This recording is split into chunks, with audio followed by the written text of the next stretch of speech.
Argentina, abril del año 2023. La policía se encuentra haciendo controles en la ruta que une la provincia de Córdoba con la provincia de San Luis, cuando frenan a una camioneta tripulada por una familia. Al pedirles identificación, dicen no tener documentos ni personales ni del vehículo. Se autoproclaman seres soberanos y consideran que su auto no tiene por qué tener papeles ni patente. De hecho, en vez de auto o vehículo, lo llaman terranave. No reconocen las fronteras que típicamente conocemos y llevan unos pases hechos por sí mismos que les darían un permiso universal para circular, lo cual llevó a muchos a creer que estas personas se consideraban ciudadanos del mundo. Esta noticia tuvo algo de relevancia durante 1 o 2 días del año pasado y justamente me encontraba yo con mi familia visitándome cuando se estaba hablando en la televisión. Mi familia, que no es de meterse en los ambientes en los que yo me meto, simplemente creyeron que estas personas tenían que estar muy despistadas o que directamente no tenían todas sus facultades mentales en su lugar. Pero en mi caso, por algunas cosas que he escuchado a lo largo del tiempo, les dije que es probable que estas personas estuvieran asesoradas, que supieran bastante bien lo que estaban haciendo y que probablemente pertenecían a algún grupo o ideología. Hoy vamos a ver un repaso de ese posible grupo ideológico, vamos a ver sus puntos negativos, algunos positivos que también hay que reconocerle, su historia y su impacto en la sociedad actual y en una posible sociedad futura. Además, vamos a conocer una explicación para este caso en particular que estamos mencionando en la introducción. Hoy vamos a ver un interesante y completo análisis de la nueva era. Bien, esta imagen que estamos viendo en pantalla es un esquema que representa a la alegoría de la caverna que típicamente se atribuye a Platón. Para entenderla, nos conviene separar el esquema entre las partes más importantes. Una persona se encuentra percibiendo y experimentando lo que durante todo este tiempo creyó que era la realidad. En algún lugar y tiempo, y por algún motivo, un día nuestro protagonista es capaz de ver que esa realidad que percibía y experimentaba junto a otros semejantes era un engaño. Frente a ese engaño, dicha persona tiene algún tipo de reacción, tanto frente a la existencia misma como frente a sus semejantes. A alguien o algo va a identificar como el perpetrador de tal engaño y también va a identificar un método a través del cual se lleva a cabo la ilusión y un motivo por el cual se realiza. A partir de ese momento, esta persona tendrá que llevar a cabo algún proceso para salir de ese engaño. Y en algún momento, la persona va a llegar a lo que aparentemente es la auténtica realidad que había estado oculta a sus ojos durante todo este tiempo. Este proceso, compuesto principalmente por estos 6 pasos, es casi que la esencia del guión de cada película que vemos, especialmente aquellas que tratan sobre la naturaleza de la realidad, donde se ve bien claro este planteo. Es también una idea central en muchas novelas que podemos leer, y es algo aplicable incluso al ambiente científico, que durante mucho tiempo puede tener investigaciones que hacen parecer que las cosas son de una manera y luego cambia. Es aplicable a la política, es aplicable claramente a las religiones, a la narrativa de ciertos grupos ocultos y también es aplicable a la mayoría de las personas que al menos tienen comida, agua, techo o sus facultades mentales funcionando correctamente en diferentes aspectos de su vida, ya sean los más importantes como otros de menos peso. Podríamos decir que es una historia arquetípica que tiende a repetirse mucho en la dinámica de la vida humana, tanto ahora como en el pasado, y de la cual es casi imposible sustraerse. Si nos retrotraemos a tiempos aproximados al primer siglo después de Cristo, se estaba desarrollando desde zonas orientales y extendiéndose en algunas partes del Imperio Romano una corriente de la cual es posible que hayan escuchado hablar, el gnosticismo.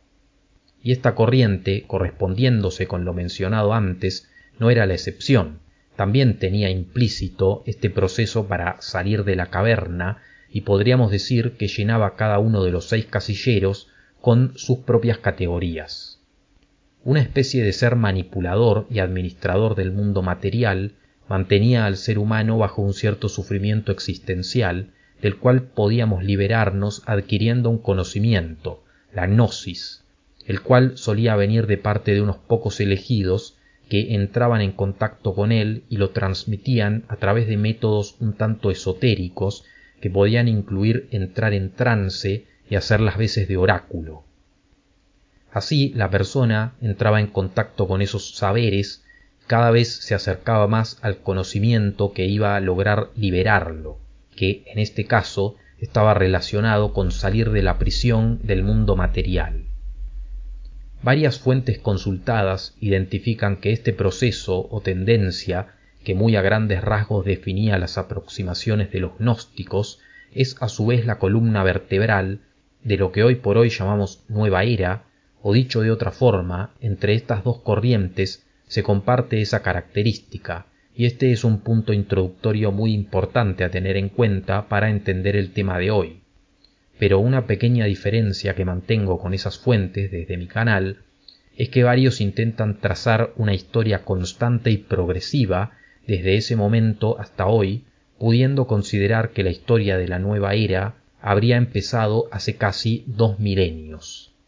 En lo personal considero que si queremos encontrar un punto de partida para la historia de esta corriente, nos tenemos que ir, para sorpresa de nadie, a finales del siglo XVIII y el desarrollo del siglo XIX, y tenemos que entender lo que estaba pasando en Europa y también en los Estados Unidos, aunque además vamos a ver que lo que ha ocurrido en nuestras tierras gana importancia en algunos momentos. Esta época, posteriormente conocida como Ilustración, es un tiempo de vértigo por grandes cambios, hacia los cuales había entusiasmo pero también recelo. La industria y la técnica no hacían otra cosa que perfeccionarse y cambiar el modelo económico, extendiéndose progresivamente por el mundo. Se conocían en detalle características de culturas lejanas, arqueólogos viajaban a diferentes puntos y hacían grandes descubrimientos. La imprenta definitivamente se había extendido y las noticias comenzaban a llegar con más fluidez. Testimonios de todas las turbulencias vividas en ese período pueden ser, por ejemplo, las novelas de Julio Verne, en las que justamente se ve reflejado el entusiasmo, pero también la desconfianza hacia esos cambios. Mucho más marcada vemos la desconfianza en otras novelas conocidas, como pueden ser El hombre invisible y sobre todo Frankenstein. El gusto por lo exótico de los descubrimientos al otro lado del mundo se puede ver en la popularidad de corrientes artísticas como el orientalismo y en la extensión de leyendas que hablaban de ciudades bañadas en oro en lugares de Centroamérica o la selva amazona. Un escritor que vivió en parte del siglo XIX y desarrollo del siglo XX dejó en sus relatos siempre interesantes testimonio de una especie de neoespiritualismo que había estado extendiéndose en la época de la que estamos hablando, reflejando en sus obras las luces y sombras de esta nueva corriente. Ese escritor no era otro que Howard Phillips Lovecraft. Pero, ¿qué era ese neoespiritualismo, preludio de lo que hoy conocemos como Nueva Era? Rápidamente lo podemos definir como un conjunto de creencias y prácticas que se extendieron en las zonas geográficas en cuestión. Estas prácticas pueden haber tenido popularidad en gran medida debido a ítems como los mencionados antes.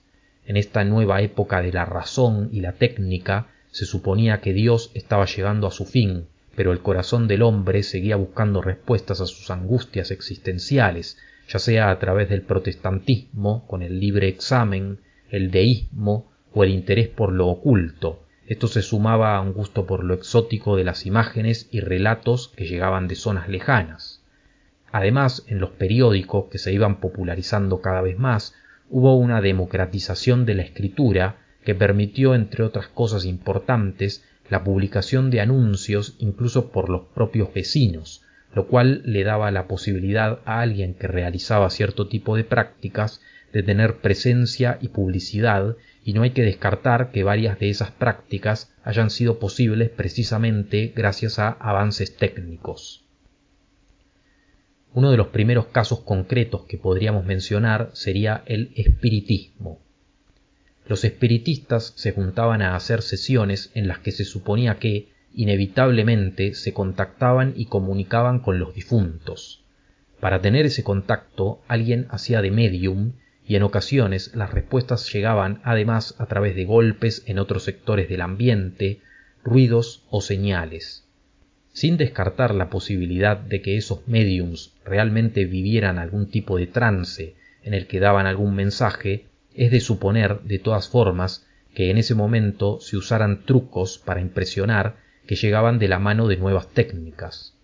Un ejemplo de esto puede ser la fotografía espiritista, en la cual en muchos casos lo que los espiritistas se limitaban a hacer era una doble exposición, que para mucha gente en ese momento era algo desconocido, porque la mayoría de las personas no tenían una cámara en su casa ni acceso a las fotos.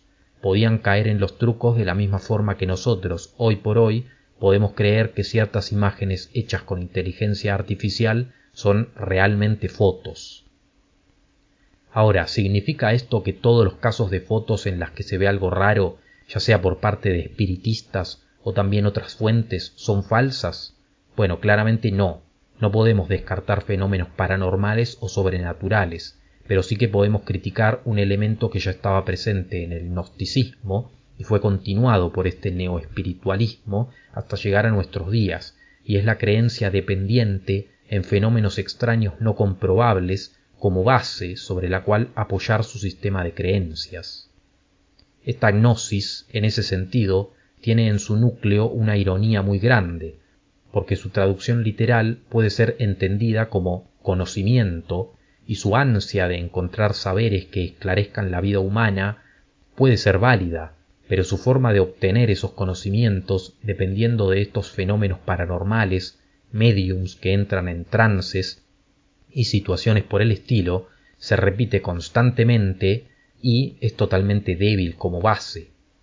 Otra corriente que se estaba extendiendo en ese momento, sobre todo en los Estados Unidos, era el nuevo pensamiento. Para hacernos una idea rápida de qué era el nuevo pensamiento, podemos calificarlo como una mezcla entre lo que hoy es el Evangelio de la Prosperidad, que hace creer a sus seguidores que por seguir al Dios bíblico esto se tiene que traducir en ganancias materiales y económicas, mezclado con libros como los de Napoleon Hill, que hacen foco en el poder de los pensamientos para lograr objetivos. Esta corriente tenía una relación estrecha con el protestantismo. De hecho, una buena parte de sus autores tendían a escribir sus libros girando alrededor de la Biblia y dando su interpretación. De ahí que entre sus páginas podemos encontrar una relación, al fin, con valores cristianos. Muchos hablaban de enriquecerse pero mantenerse humildes, ayudar a los demás, o también daban mensajes en contra de la manipulación del prójimo. Como se mencionó al principio, estas corrientes tienen sus luces y sus sombras. Para validarse era muy típico que usaran a su favor frases bíblicas como Mateo 17:20. De verdad les digo, si tuvieran fe, aunque fuera tan pequeña como una semilla de mostaza, podrían decirle a esa montaña, muévete de aquí hasta allá, y la montaña se movería. Fin de cita.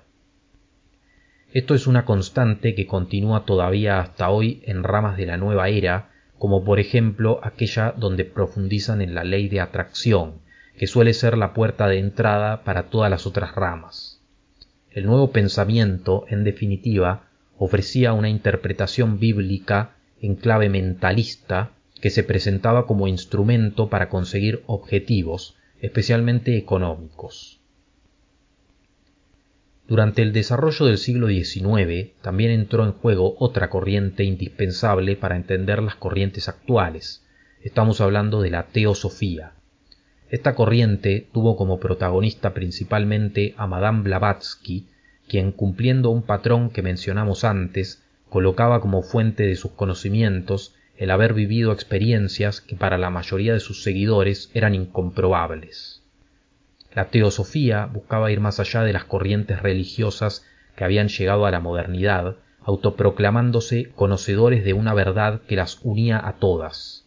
Pero para llegar a esa supuesta verdad transversal no se valían de un proceso de estudio prudente, sino de medios ocultos o esotéricos o en narrar experiencias del pasado imposibles de comprobar. Es muy posible que a partir de esas concepciones se haya llegado a algo muy escuchado en nuestros días, esto es, que los diferentes exponentes de las principales religiones eran todos maestros que vinieron para ayudarnos en un camino evolutivo espiritual. Esto derivaba en una relativización del mensaje de las diferentes religiones, como si fueran todas lo mismo. Para apoyarse en esta teoría de los mensajeros que nos dieron enseñanzas para avanzar, los teosofistas echaban mano a entendimientos muy rápidos de conceptos budistas o hinduistas como la reencarnación o el karma, que a diferencia de lo que entendemos hoy en el occidente posmoderno, no significaban lo que actualmente está extendido. Esto dio lugar a una explicación de peso importante para comprender la fortuna o el devenir que nos puede haber tocado a unos y a otros, y que hoy por hoy está muy presente. Si soy una buena persona hoy, pero igual me va mal, tranquilamente puedo estar sufriendo el karma de una vida pasada y probablemente necesito llevar adelante alguna práctica oculta que me libere. Esto se veía reforzado porque alrededor de la sociedad teosófica daban vuelta todo tipo de personas raras del mundo del ocultismo que evidentemente sabían y ofrecían esas acciones. El concepto de que somos seres que vamos en una evolución general a través de vidas también aparecía reflejado en el trato hacia los animales. Allí es cuando apareció el concepto de que los animales son hermanos nuestros, que están en su proceso evolutivo y que sabiendo eso debemos definir si los comemos o no. Y este tema también puede relacionarse con la búsqueda de tener experiencias de alteración de conciencia por parte de algunos exponentes que practicaban largos ayunos. Un punto importante que ha pasado desapercibido y que realmente sería interesante investigar para otro video es el momento en el cual diferentes miembros de la sociedad teosófica esperaban la llegada de un Mesías para la humanidad y creyeron reconocerlo en un joven Jiddu Krishnamurti, un conocido orador de la India que ganó bastante fama en Occidente y que fue uno de los primeros en realizar las acciones de traerle a Occidente puntos de vista más típicos de Oriente que se supone que servían para vivir una vida plena. Krishnamurti rechazó la teoría de ser un Mesías, con lo cual siempre nos vamos a quedar con la duda de qué tan distinto podría haber sido el mundo si hubiera dicho que sí. Pero esto llama la atención porque surge el interrogante de cómo hizo ese orador para ganar la fama que ganó. ¿Pudo haber tenido algo que ver en eso la sociedad teosófica aun cuando él rechazó ser un Mesías? La realidad es que, como decimos, este hombre ganó relevancia y además fue el preludio de otros oradores con estilos similares como pudieron ser Osho y en la actualidad Sadhguru. Hay que decir que el núcleo de la teosofía fueron estos puntos y si bien se podría decir mucho más, ya entraríamos en polémicas porque sus propios exponentes se enfrentaban bastante entre sí y algunos directamente han salido de esa sociedad y han fundado la suya propia, como puede verse en el caso de la antroposofía de Rudolf Steiner. Todo esto también puede servir para exponer la base débil que muchas veces suele surgir en estas ideas, el número de contradicciones entre sus seguidores.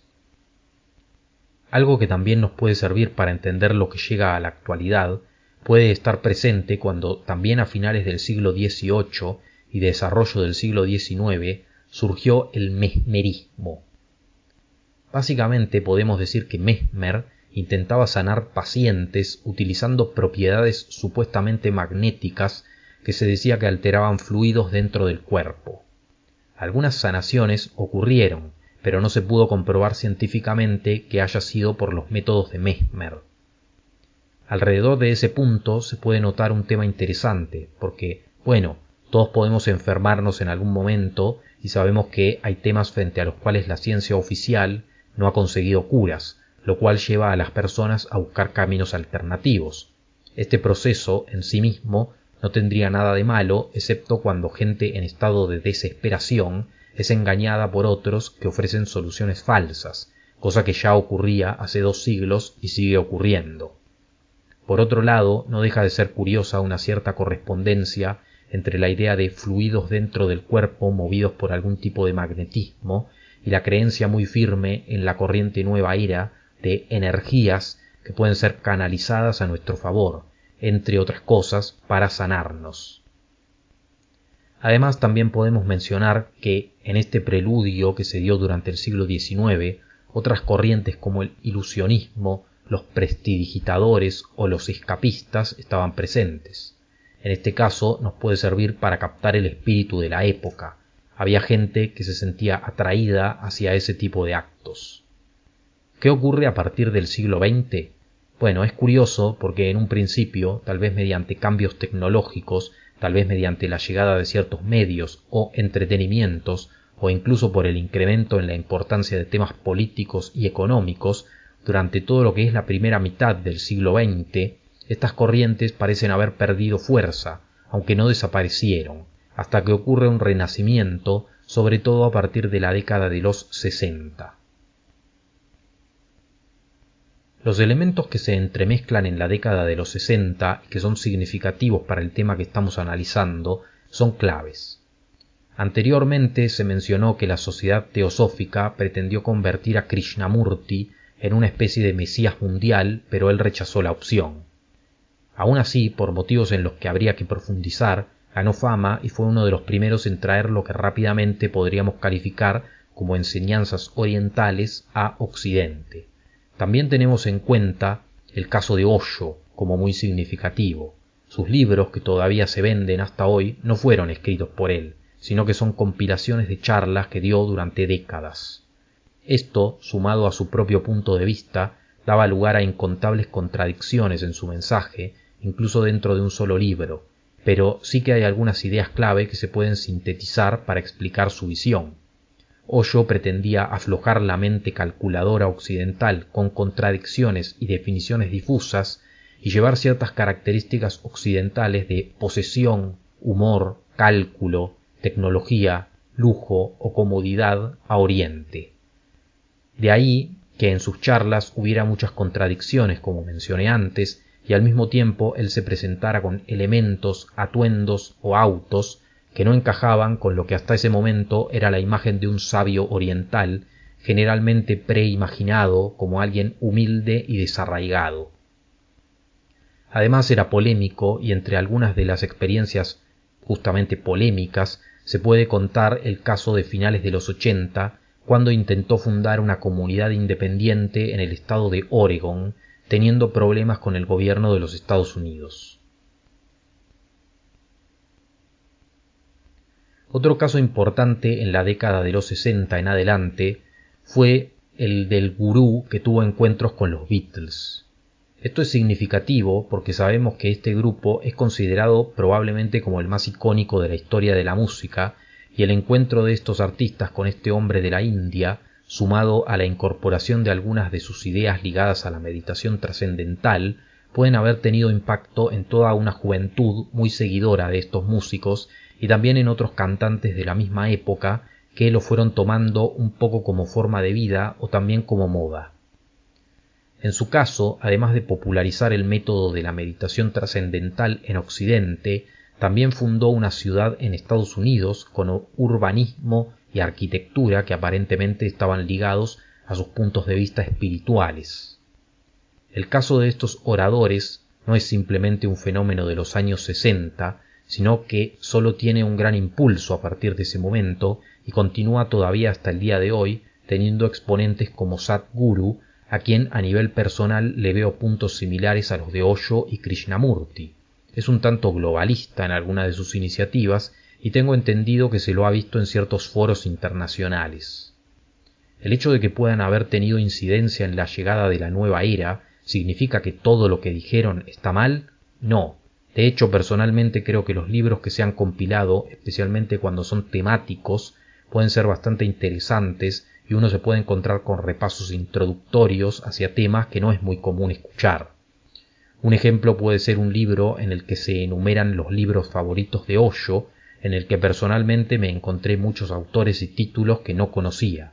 Si uno es prudente, puede ser interesante el repaso, pero no deja de ser algo objetivo que de todas formas contribuyeron a la llegada de ciertas nociones nueva era, especialmente en una típica frase que se puede encontrar casi que en todo autor o conferenciante del movimiento: nos hicieron creer esto, nos hicieron creer esto otro. Esta herramienta retórica es clave para bajar las defensas de la persona escéptica. Supuestamente no es ella misma y su raciocinio o sentido común la que puede rechazar las ideas de la nueva espiritualidad, sino que es su ego, una proyección orgullosa y conservadora de su yo que está construida por nociones arbitrarias que nos fueron impuestas desde que somos muy pequeños.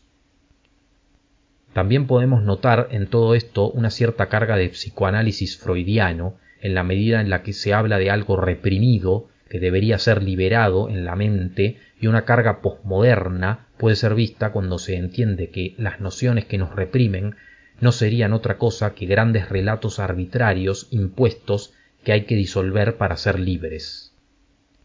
Cuando en algunas agrupaciones ocurren ciertos escándalos en los que hay acercamientos imprudentes desde maestros con alguna de sus seguidoras, es posible que se use esta lógica de dar rienda suelta al impulso interno y no escuchar al yo conservador egoico. Algo importante que ocurrió a partir de la década de los 60 en adelante y que tiene bastante que ver con nuestro continente hispanoamericano es la expansión de los libros del autor Carlos Castaneda, del cual no creo que nos quedemos cortos si decimos que tomaron fama a nivel mundial. En un principio, lo que se sabe de Castaneda es que era un estudiante de antropología que tenía bastante curiosidad por filosofías y religiones y que a la hora de hacer su proyecto de tesis se contactó con un chamán que podría haberle explicado algunos puntos de vista interesantes sobre los efectos en la conciencia que se pueden dar al consumir ciertas sustancias extraídas de algunas plantas. El tema es que a la hora de realizar su tesis, casi que escribió una novela que le dio muy buenos resultados a finales de la década de los 60, titulada Las enseñanzas de Don Juan, y a partir de ahí, gracias al éxito, fue escribiendo otras muchas secuelas. La influencia de diferentes corrientes se ve presente a lo largo de toda su obra. Realmente pareciera que este autor lo que hizo es volcar sus conocimientos acertados o débiles como si fueran diálogos con el chamán Don Juan, y lo que resultó atractivo puede haber sido tanto el trato que los protagonistas parecen tener entre sí, serio pero un tanto desfachatado, así como también los ambientes que se describen, el sur desértico de los Estados Unidos y su frontera con México, además de que la década en la que se popularizó sabemos que tuvo la llegada de algunas sustancias entre las juventudes que en ese momento las veían con muy buenos ojos. No es difícil encontrar en estas obras varios razonamientos que se corresponden con las creencias y prácticas actuales de la nueva era, pero como vengo marcando que hay luces y sombras, también se pueden encontrar ideas que yo especulo con que son ciertas y que las he dicho en este canal, como por ejemplo puede ser la existencia de posibles entidades parasitarias que afectan al ser humano. La diferencia, creo yo, es que en este espacio trato de ser cauteloso para no querer convertir lo que es una simple especulación personal en algo supuestamente indiscutible, cosa que sí se hace en muchos otros canales. Esta corriente también ha tenido una rama que se ha extendido a través de la música. Se puede situar un punto de partida cuando precisamente distintos artistas viajan a la India a partir de la década de los 60 y entran en contacto con ritmos, instrumentos o fuentes de inspiración que luego plasmaron en su estilo y su música. A partir de ahí comenzó progresivamente un estilo de música relacionado con el tema en cuestión, que en otros casos se lo llama música ambient y que se utilizaría sobre todo para encontrar la relajación personal, interior y exterior. Es común el uso de pads, es decir, un sonido que suena más o menos como este, y algunos de sus principales exponentes pueden ser, por ejemplo, Vangelis. También durante la década de los 80 y los 90, esta corriente puede haber tenido una expansión desde el propio sistema. Por ejemplo, podemos poner el caso de las piedras de Georgia, desaparecidas hace poco tiempo. Su mensaje, tallado sobre la roca, podría tener una correspondencia con ideas de esta corriente. En el canal hemos hecho videos sobre el tema, bastante antiguos. Tengo 2 videos. Uno es corto y es bastante bueno el contenido. Otro es el mismo contenido, pero le quise agregar una traducción en tiempo real y no quedó muy bien. Pero si complementan esos videos con uno que recientemente sacó Nicolás Moraz en su canal, el misterio de estas piedras queda bastante resuelto. A partir de ahí se podría concluir que desde las propias autoridades del sistema en el que vivimos puede que haya creencias de este estilo, y también nos genera la duda de si no hubo algún tipo de contacto político entre estos puntos de vista pseudoespirituales e ideas políticas, ya que durante el siglo XIX algunas ideas de la teosofía parecen haber sido tomadas en algunos puntos por los llamados socialistas utópicos, y esto me hace preguntarme si no puede haber existido un contacto con gente liberal o anarquista. ¿Por qué me pregunto esto? Bueno, posiblemente quede claro con el siguiente tema. Si volvemos al tema inicial, la familia misteriosa del principio, eran creyentes en la teoría de que la forma de la Tierra es chata y consideran que los engaños que se han hecho sobre la humanidad son tan grandes que incluyen todo el aparataje legal, con lo cual ellos rechazan utilizar los documentos, es decir, los DNI, y tienen el argumento de que la mayoría de nosotros somos incluidos en el sistema sin nuestro propio consentimiento, cuando somos chicos sin uso de razón. Al salirse, ellos estarían reclamando su soberanía, y sobre esto se colocan ejemplos de micronaciones que no aceptaron las leyes vigentes y se fundaron en distintos territorios. Realmente, al escuchar sus argumentos, hay que decir que si bien yo me quedo con la esfericidad de la Tierra, no es eso lo que me puede parecer llamativo, ni tampoco la teoría legal que acabamos de explicar, que como muchas otras cosas del mundo del derecho puede ser discutible y tener partes de verdad.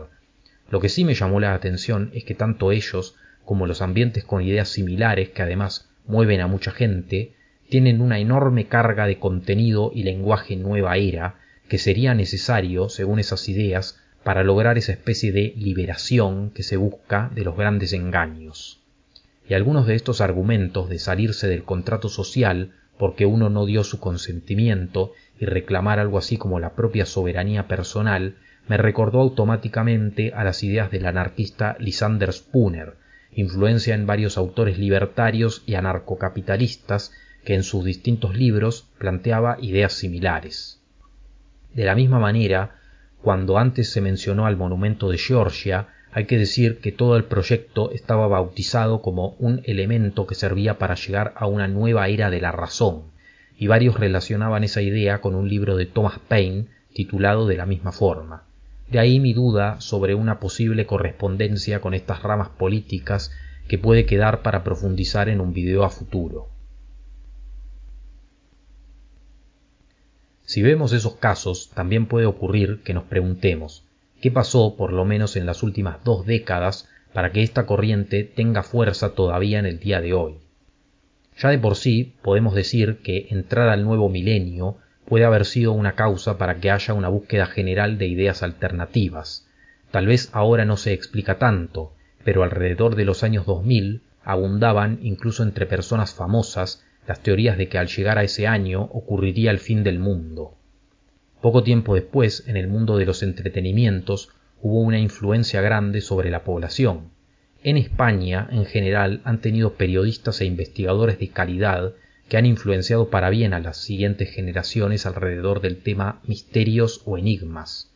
Tal vez sería más discutible si en Hispanoamérica ha pasado lo mismo, ya que durante la década del 2000 hubo una influencia, tal vez un poco sensacionalista, por parte del canal Infinito, que tal vez todavía sigue presente en la manera en la que se aborda la temática, y esto puede haber llevado a una relación y una asimilación extraña de estas corrientes neoespiritualistas.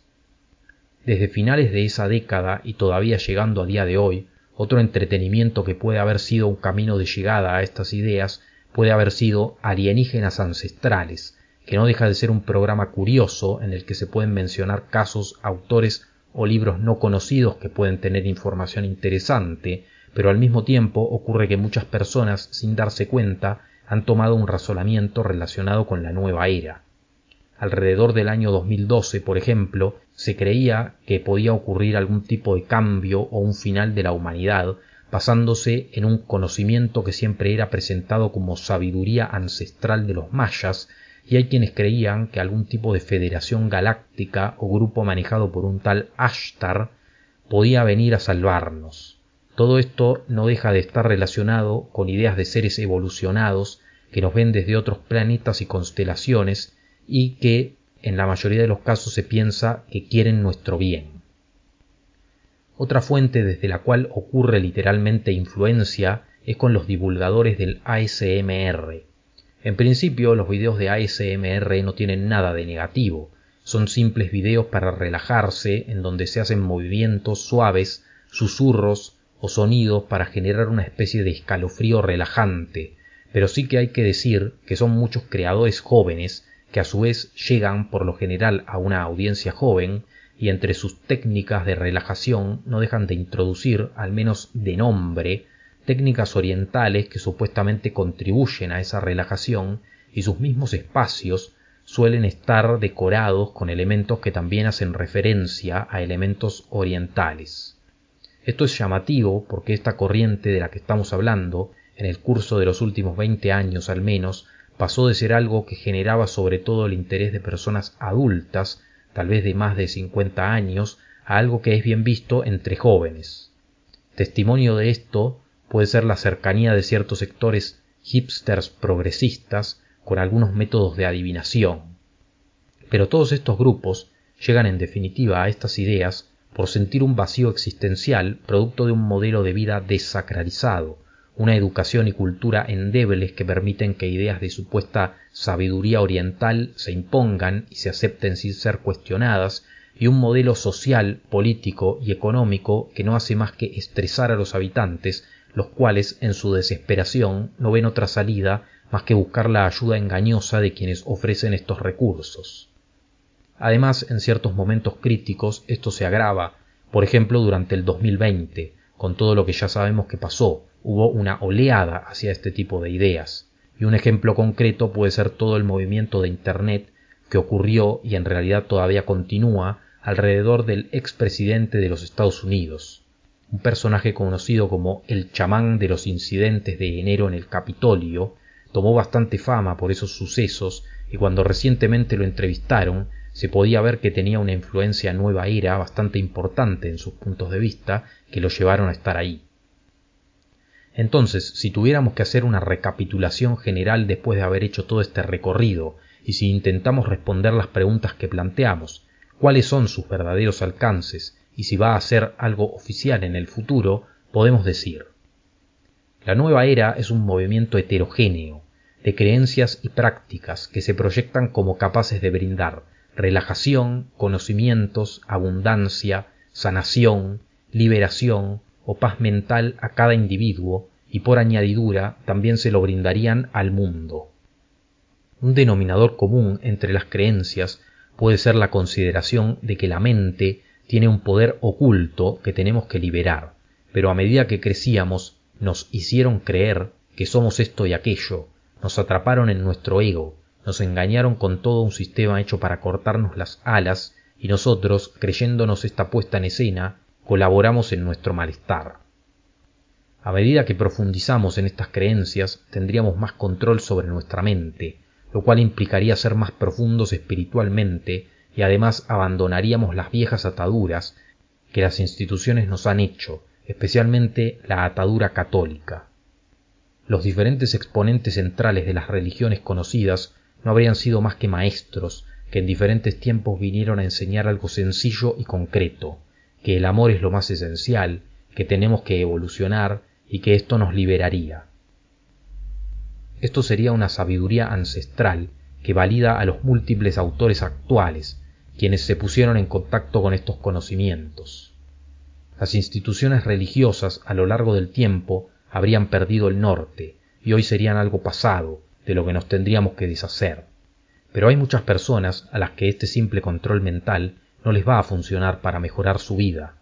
Para ellos surgen una gran cantidad de prácticas que pueden ir desde métodos de adivinación, respiración o meditación, hasta, y atención con esto, intentos concretos de contactar con algo a través de alguien que realiza un acto de mediumnidad, o también puede aparecer la hipnosis. Estos seres con los que se pueden contactar serían evolucionados y harían las veces de protectores en nuestras vidas. Por lo general se identifica que vienen de alguna constelación lejana o que son personas viajeras de otro tiempo que vivieron en el planeta Tierra, incluso en algún continente perdido. Se puede conocer que estos seres serían más evolucionados, aunque el criterio es un tanto difuso, y en ocasiones se puede admitir que también hay otro tipo de existencias que son parasitarias. En muchos casos las van a encontrar con el nombre de arcontes, y el objetivo de todo esto, además de nuestra paz personal, sería liberar nuestra alma del ciclo de reencarnaciones en la Tierra, en el cual estos arcontes estarían interesados en mantenernos. La ciencia oficial, hundida en su propio paradigma, no ha hecho más que ignorar estas grandes verdades, pero actualmente estarían surgiendo otros paradigmas científicos que sí se corresponderían con estas ideas, y en este sentido se menciona muchísimo a la física cuántica, que según la interpretación del movimiento nos mostraría que todo es vibración en una cierta frecuencia, que todo cambia según cómo se lo mira, y que las diferentes partículas de las que estamos compuestos, al ser separadas, siguen reaccionando de un mismo modo, de manera que todo es uno y todo está unido. En un mundo futuro, siguiendo estas ideas, la humanidad disolvería las cadenas materiales que lo han atado. Nos veríamos como seres o almas dejando atrás a instituciones que han colaborado a nuestro malestar, y también a etiquetas limitantes como nacionalidades, religiones, edades o géneros. Desarrollaríamos a fondo nuestros poderes, y cada uno de manera individual decidiría si los pone en práctica o no. Viviríamos en sincretismo y armonía con otras especies, tanto del planeta Tierra, Gaia, como de otros planetas y planos. Conseguiríamos la desaparición del dolor y habría abundancia y paz. La última pregunta que nos podemos plantear es: ¿va esto a convertirse en algo oficial en nuestro sistema? Bueno, yo antes de hacer todo este repaso hubiera dicho que lo dudo, sobre todo porque no se ve claramente una institución que administre todas estas ideas. Por ese motivo es que es algo que se va extendiendo disimuladamente y que, como hemos podido ver, es muy heterogéneo, tampoco tiene un líder concreto. Pero después de haber hecho todo este repaso, realmente dudo si en algún momento no va a regir nuestras vidas y casi que al planeta entero. Esto lo digo porque he notado que ciertos discursos seculares cada vez admiten más tintes nueva era en sus puntos de vista, y hay algunas ideas muy presentes a nivel social que también lo pueden llegar a introducir, como por ejemplo el tema de cuidar la ecología, sobre todo cuando se nos transmite desde ciertos organismos internacionalistas. De manera que no puedo afirmar que sí o sí a futuro se vaya a instaurar, pero no es algo que esté lejano. Está, pienso yo, ya bastante instalado en un nivel medio inconsciente en una gran parte de la población. Si tuviera que decir conclusiones personales, no tengo mucho para decir porque realmente a lo largo del video hay algunas ideas que se nota que formarían también parte de la conclusión. Pero lo que sí puedo agregar es que acá en Sudamérica y también en Centroamérica se le puede sumar a las diferentes prácticas nueva era algunas cuestiones venidas de toda la parte afro que tuvieron un sincretismo incluso con lo que en ese momento era el catolicismo, porque para camuflarlas se creó ese sincretismo. También se podría mencionar algunos estilos de música que sobre todo en los 90, pero que más adelante tuvieron como un renacimiento ayudaron a extender esas ideas, por ejemplo la conocida pachanca. Y otra cuestión que se puede decir como conclusión es que esta corriente, al ser tan heterogénea, puede manchar cuestiones que realmente tienen algo de verdad o que sirven. Yo me he encontrado a un montón de gente prejuzgando las ideas que hay dentro de los autores tradicionalistas, considerando que seguramente son nueva era, o también, por ejemplo, yo en mi caso personal he dicho en el canal que creo en la teoría de entidades que pueden ser parasitarias. La diferencia es que yo, como no tengo una prueba, lo presento cuando lo menciono como una conjetura, como una especulación. En cambio, en estos ambientes de los que estoy hablando en este video, lo suelen presentar como una verdad indiscutible, necesitan presentarlo así y definitivamente les falta rigurosidad. Y la consecuencia de eso es algo bastante negativo porque se generan grupos de personas todas siguiendo estas ideas de una forma bastante fanática y un poco difícil de asimilar. De manera que bueno, espero que les haya resultado interesante todo este repaso. Estoy interesado en que dejen lo que piensan en comentarios. Gracias por ver este video y nos vemos en el próximo. Un saludo.